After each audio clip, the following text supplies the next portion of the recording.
um episódio do nosso podcast. Estou aqui com Lívia hoje, caras novas, né, nesse canal. Antes ficamos só por trás das câmeras, mas agora resolvemos aparecer. Estamos aqui hoje com a nossa convidada. Peço que ela se apresente e diga em que área ela atua aqui na escola. Seja muito bem-vinda.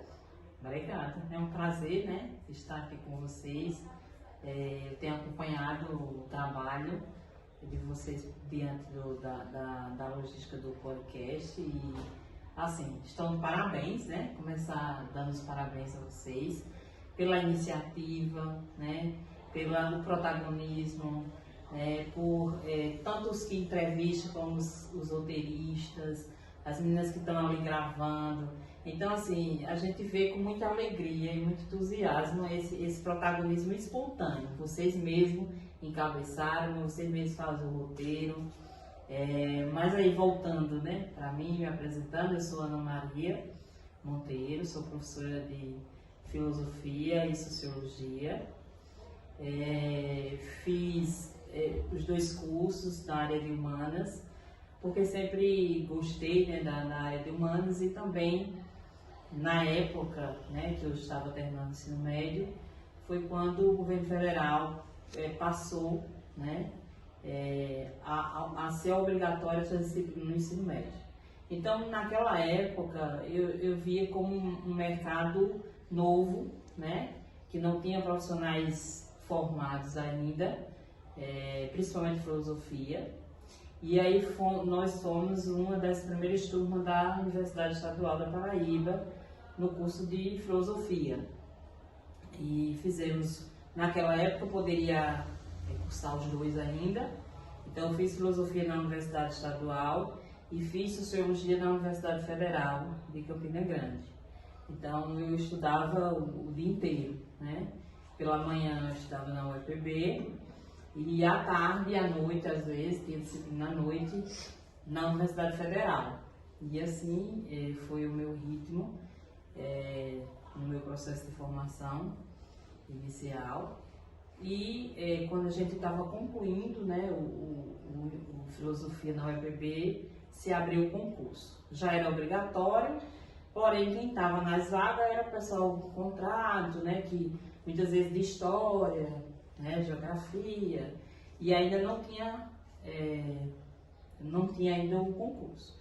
Então a gente ainda estava finalizando o curso e abriu o concurso. E aí a gente, eu digo a turma, né, as turmas pioneiras da UEPB, a gente combinou de cada um fazer para a sua cidade, né? Eu sou daqui de Aroeiras, estudei nessa escola, né, sou dessa escola, e aí a gente optou.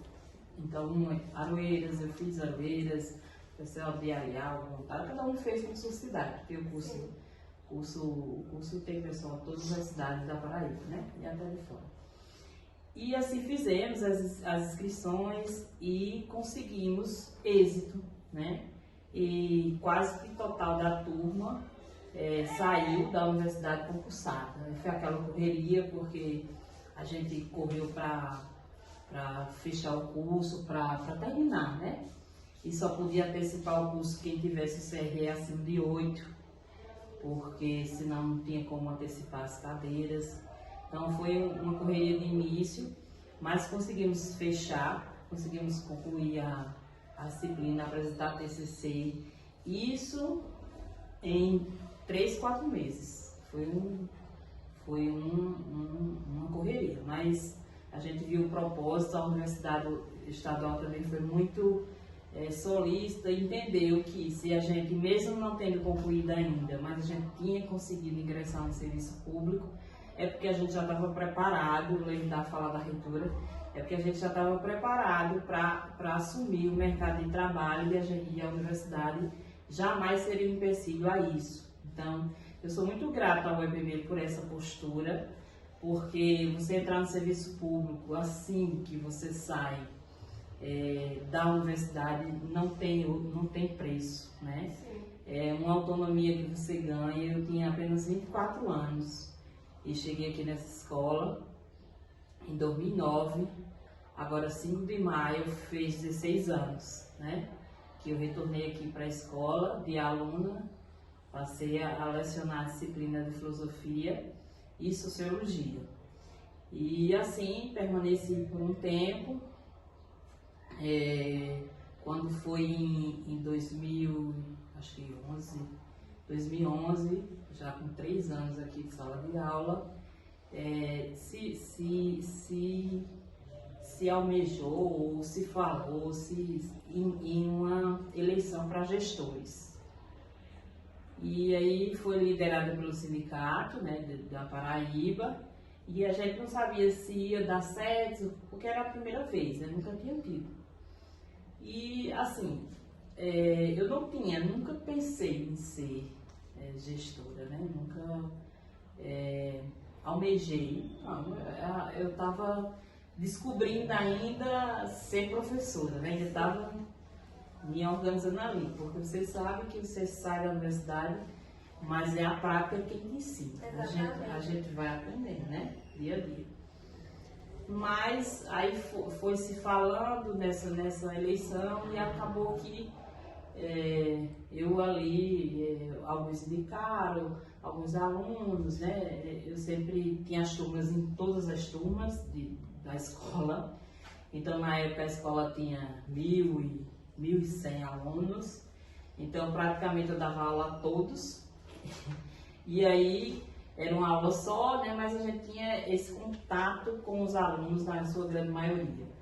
E o contato de professor e aluno em sala de aula é diferente, né? Exatamente. A gente tem um contato ali diário.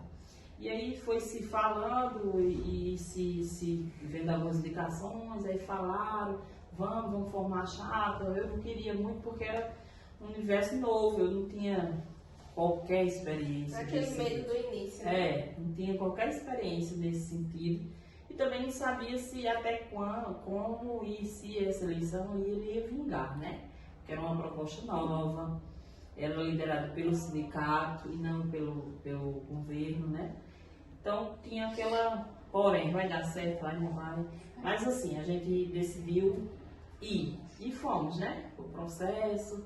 Vocês sabem que todo processo eleitoral é desgastante, né? E aí a gente foi e conseguimos êxito, teve alguns atropelos, mas a gente conseguiu êxito na eleição, apertou, teve a votação, teve a comemoração. E a gente conseguiu, mas assim, isso foi em 2011, 2012, foi 2012, para 2013. E ficou naquela, vão nomear pela eleição ou não vão, né? E acabou que o processo demorou de eleição e eu acabei sendo indicada mesmo, né? Então em 2013 eu comecei a minha primeira gestão aqui na escola, para aquelas pessoas, como gestora. Foi um desafio imenso, porque era muita gente, muita coisa. Foi um desafio, mas a assim, infraestrutura não era que essa, né, que a gente tem hoje.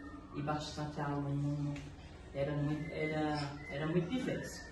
No entanto, assim, eu trabalhava, na época ainda não tinha filhos, e estava disponível, né, para trabalhar. Então ali eu me dediquei e foi tudo bem, sabe? A gente, apesar de ter no início ali ter sido bem difícil, a gente finalizou o ano ganhando o prêmio Escola de Valor.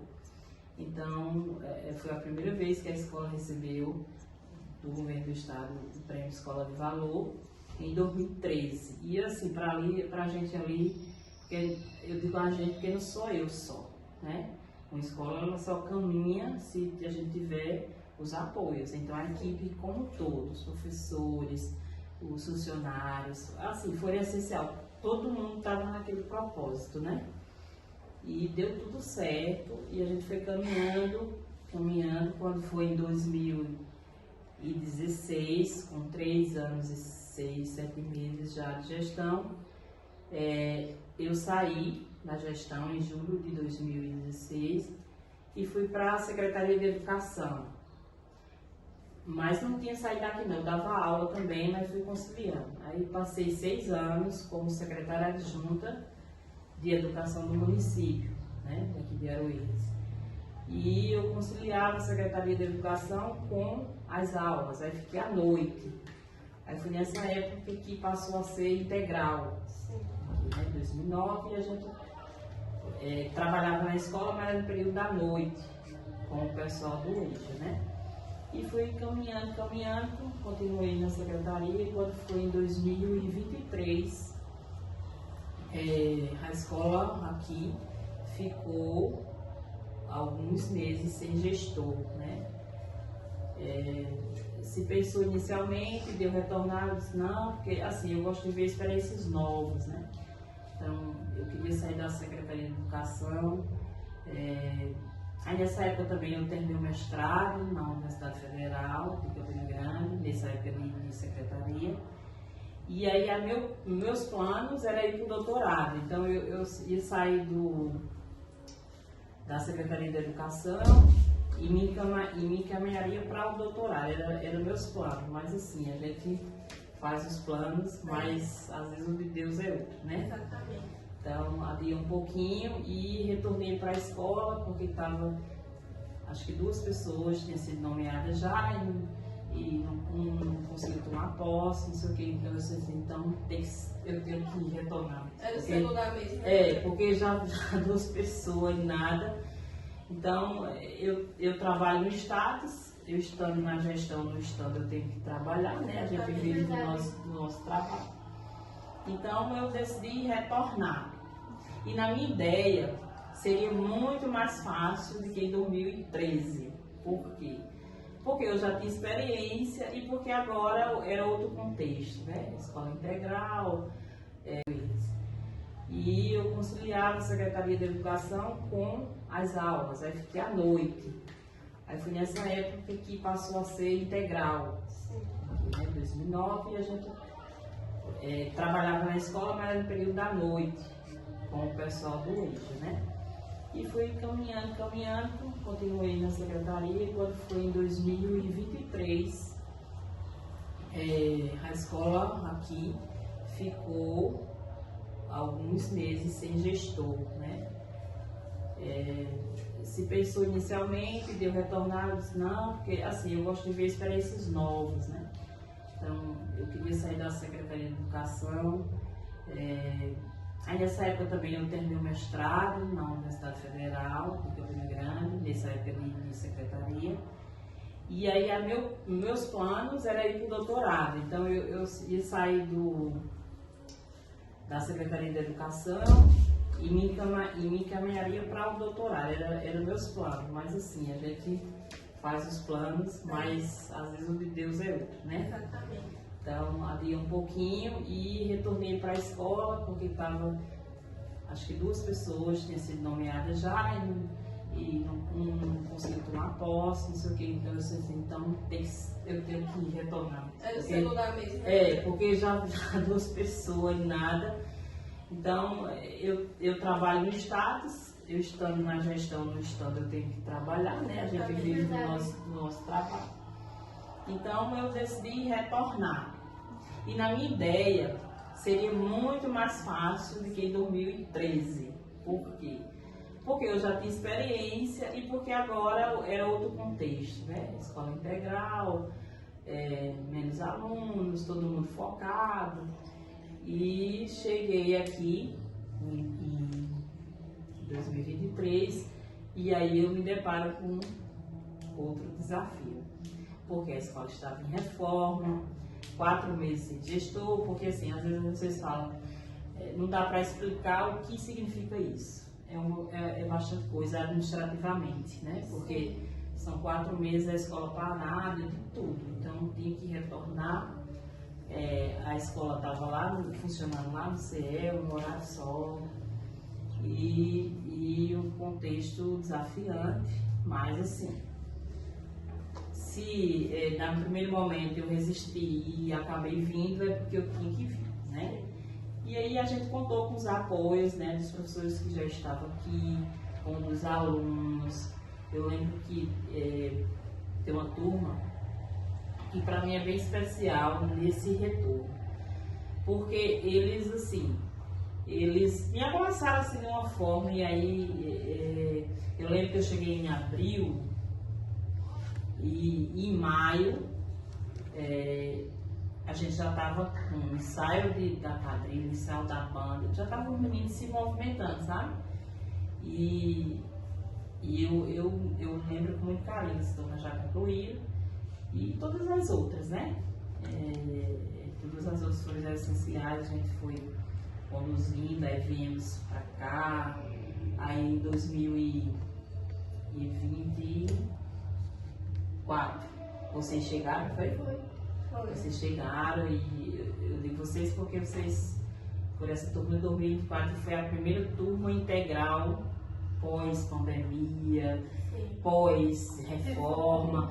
Foi uma turma também muito especial, porque a gente ia retornar àquela rotina que a gente nem conhecia, né? Porque em 2009 foi o ano que funcionou integral, esse pessoal já concluiu, né? E é diferente, era outro contexto, né? Não tinha tido a pandemia ainda. Então foi um ano desafiante também, 2024. E mais uma vez vocês abraçaram a causa, recebemos vocês, que são excelentes alunos, que têm aí dado nome, né, em tudo que faz. Eu acho interessante, eu estava dizendo hoje na posse dos líderes, né, lá na Câmara, que teve hoje pela manhã, e eu dizendo que eu fico assim, eu fico maravilhada quando chega o aluno e diz assim, eu queria um tempo para me estudar, mesmo sendo o horário de almoço, mesmo sendo aquele horário que poderia ser de descanso. Então isso é quem nos motiva, sabe, a conduzir aí, a fazer o melhor, a tentar ajeitar. Porque nem sempre a gente consegue fazer tudo, e nem sempre a gente tem todas as condições, né? E é melhor ainda pra gente quando a gente recebe o apoio, a gente vai atrás e recebe, né? E cada vez mais a gente fica mais motivado a seguir em frente. A seguir em frente. Aí eu fico muito maravilhada com os clubes, clube de estudo, clube de matemática. Essa semana eu estava olhando assim o pessoal ali na hora do almoço, estudando matemática. Eu fico assim, muito maravilhada, porque isso é o futuro deles, né? É a autonomia que eles vão buscar através do estudo. Então, em 2024 a gente concluiu mais uma vez o ano desafiante, mas mais uma vez com um prêmio Escola de Valor. Conseguimos novamente, temos medalhista, muitos alunos com notas boas no Enem, o desafio Nota 1000 que participaram assim, muito ativamente em 2024, alunos do primeiro ano, vocês são exemplo, né? Sim. Alunos do primeiro ano já com nota 900, 920, 960, chegaram no primeiro ano. Então, isso assim, isso enche nossos olhos, né? Mas aí vocês vão fazendo as perguntas, porque senão eu falo. Nesses tempos de estudo, quando a senhora se formou até hoje, quem foi assim sua maior inspiração? Que a senhora disse, essa pessoa foi sim minha maior inspiração. Eu sou de uma família humilde, né? Minha mãe, ela foi adotada, né? Então ela não teve nem, assim, os familiares de sangue perto dela. Então ela foi adotada já com uma certa idade, casou muito cedo, teve muitos filhos, né? Eu tenho 10 irmãos, né? E aí eu via nela uma força, né, assim, para criar aqueles filhos, para educar, para dar carinho que ela não teve, né? Tanto ela como meu pai tinha laços familiares mais próximos, né? Tinha a família dele. E ela não, eu via assim, se fosse eu, acho que eu ficava perdida. Porque assim, tudo a gente diz mãe, pai, né? Sim. E ela não tinha. E aquilo ali, ela se dedicou à família até hoje. Eu acho que ela vive pelos filhos dela. E a gente até reclama às vezes que tem que viver, tem que deixar, né, fluir. E aí eu tinha ela como inspiração. Ela também foi professora. Então eu estava no oitavo série, na época era série, eu já ajudava ela. Chegava até a substituir ela algumas vezes, assim, ajudar ela ali na sala de aula. Ela era professora? Era. E ali dos anos iniciais, né? Sim. E aquilo ali foi me motivando, tanto pela profissão que ela estava exercendo ali, eu fui aprendendo o ofício, né? Como também pela força, pela coragem, né? Dela seguir em frente, mesmo tendo muitos obstáculos, mesmo muitas vezes não tendo apoio, né? Ela é essa força para a gente, né? Até hoje. Ô Ana, e quanto o seu tempo de estudante, né, a gente sabe que a gente tem muitas dificuldades, muitos desafios. E o que ajudou a senhora a não desistir diante desses obstáculos? É muito difícil, né? Mas assim, eu tinha um propósito, eu queria ter a minha autonomia, eu queria construir a minha história, e não era nada em história de status, nada disso, nada. Eu digo você ter dignidade, né? Ter um lar, Então, assim, eu via que, né, diante das dificuldades que minha família tinha, eu tinha que fazer o meu esforço, né? E graças a Deus, né, eu não desisti das dificuldades, porque vocês sabem, eu estudava 3 turnos, né? E aí eu fiquei morando com a minha irmã, né, ali em Campina, e cuidava ainda do meu sobrinho, ela trabalhava à noite. Então, minhas irmãs também são muito fortes, né, histórias fortes. Então eu fui para lá para estudar e ficar com meu sobrinho, porque ela trabalhava à noite, não tinha com quem me deixar. Então, exemplo de mulheres fortes que tiveram que ser resistentes, que tiveram que fazer por si. E aí, aquilo ali tudo me motivava, né? E graças a Deus, hoje, né, por esse esforço, hoje eu ajudo muito a minha família, né? Graças a Deus. Né? Não somente financeiramente, mas também tentando ser A base, a base. E também sendo exemplo, né, de motivação. Sim. Porque assim, eu tenho muitos irmãos, cada um tem sua história, né? Uns tiveram a oportunidade, como eu, de estudar, os mais velhos não, porque eu já sou das mais novas. E como eu tive essa oportunidade de estudar, eu aproveitei, né? E hoje minha maior motivação tanto é ver, né, e contribuir para sonhos, como também eu quero ser um bom exemplo para minha filha, para meu filho. Então é uma responsabilidade que eu carrego também, e a gente precisa ser esse exemplo de força, de coragem, de caráter, né? A gente pensa, depois que a gente passa a ser mãe, né? Eu comecei minha trajetória ainda não sendo mãe, então as motivações são umas, né? E quando a gente passa a ser mãe já é outra motivação. Então hoje minha motivação é muito pelo esse lado maternal, seja dos meus próprios filhos, como de vocês também. Eu me sinto assim, muitas vezes, mãe, né? Aconselhando, às vezes puxando a orelha. Então, eu quero que vocês caminhem e trilhem um caminho que eu quero para os meus filhos, né? Sim. E eu sei que tanto para vocês como para os meus filhos, eu busco uma educação pública de qualidade, né? Então, a gente vai, no decorrer do tempo, amadurecendo e tendo várias motivações diferentes, né? Assim, nesses tempos assim de estudo, a senhora sempre quis ser professora? E imaginava que a senhora seria um dia gestora? Professora, sim, porque desde pequena eu já via ali a minha mãe, né, já via o exemplo dela e tal, então era uma área que eu via que tinha como que eu ia gostar, porque eu já tinha experimentado, já conhecia um pouco da dinâmica e queria aquilo ali, né? Agora, as disciplinas, né, a área de humanas, as disciplinas, eu escolhi como eu expliquei no início, né? Devido a essa obrigatoriedade do ensino, que passou a ser obrigado, porque não era antes, não tinha a disciplina. Eu vi o mercado de trabalho, né?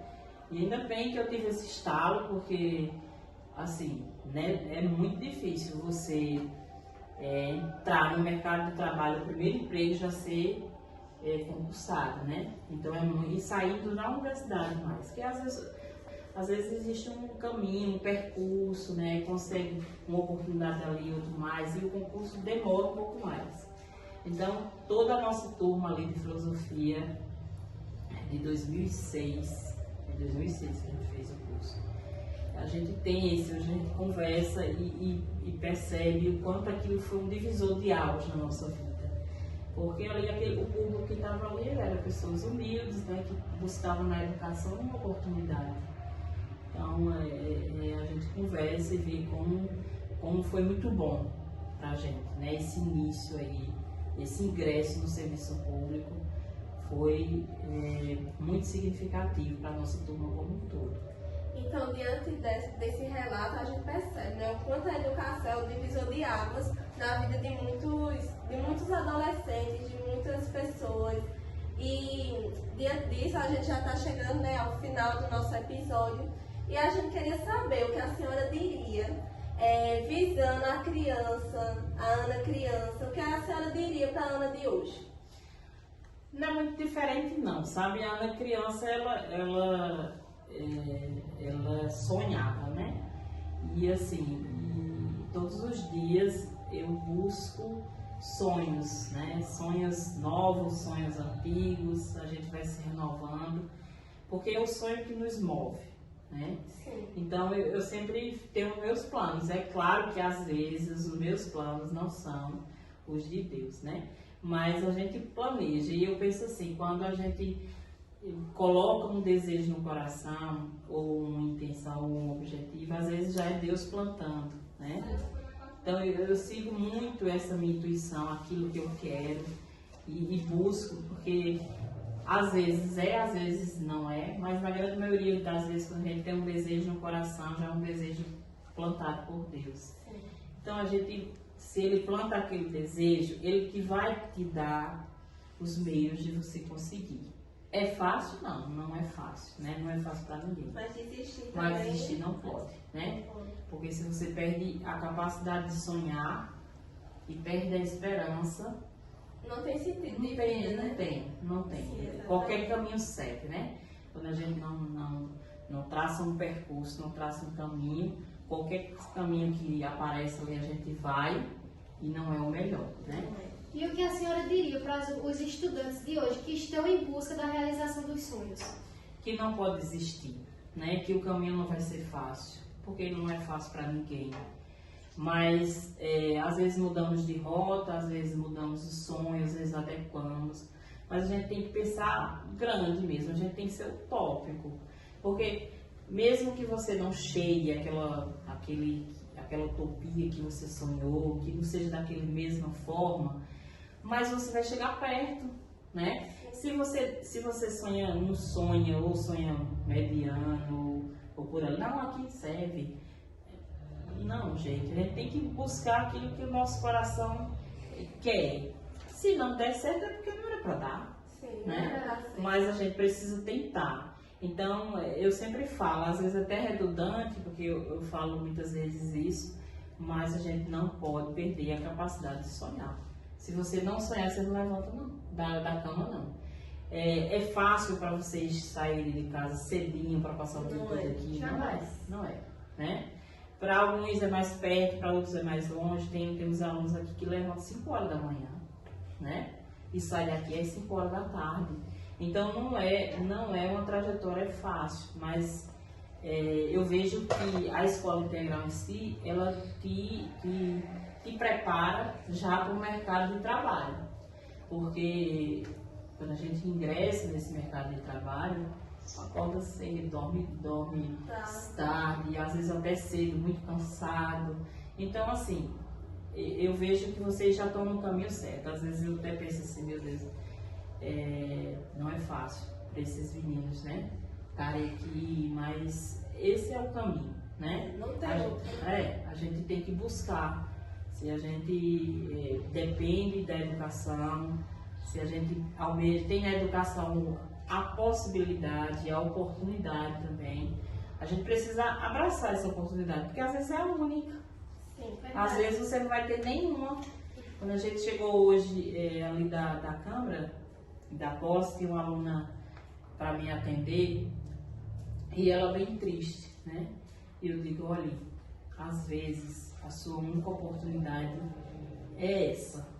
Verdade. Então abrace, porque assim, se você não tem grandes apoios, porque cada realidade é diferente, né? Cada história aqui de aluno, cada um tem sua história e todas eu me comovo, mas eu sempre digo a mesma coisa. Às vezes é só você e Deus, mas siga, porque você vai chegar onde você quiser, né? Então, é isso. A gente te agradece aqui pela sua presença aqui no nosso podcast. A gente diz à senhora que é uma honra ter a senhora presente aqui no nosso último episódio da primeira temporada. E em breve a gente vai ter mais outros episódios da nossa segunda temporada com histórias, ideias, né, com outras ideias e histórias ainda mais emocionantes. E é isso, a gente agradece imensamente a senhora por estar aqui. E por todo o apoio também, né, que é importantíssimo pra gente, senão não seria possível. É verdade. Então, obrigada, eu que agradeço, né? Agradeço também a vocês por tudo. Como eu disse, a escola não se faz só com o gestor, só com o coordenador, só com o professor, é um conjunto. E aí quem dá a cara da escola são os alunos, né? Vocês é que são a vida. Vocês não estão aqui, é só paredes, né? Então a vida da escola é vocês. Então vamos trilhar aí nesses 50 anos de história, né? A gente esse ano está comemorando 50 anos. Então vamos fazer desse ano, né, o melhor ano da escola estadual, o melhor ano da escola Cidadã Integral Deputado Carlos Pessoa Filho. E quem vai fazer esse melhor ano são vocês. Então, um salve para vocês. Obrigada. Obrigada. E E é até isso. o próximo episódio.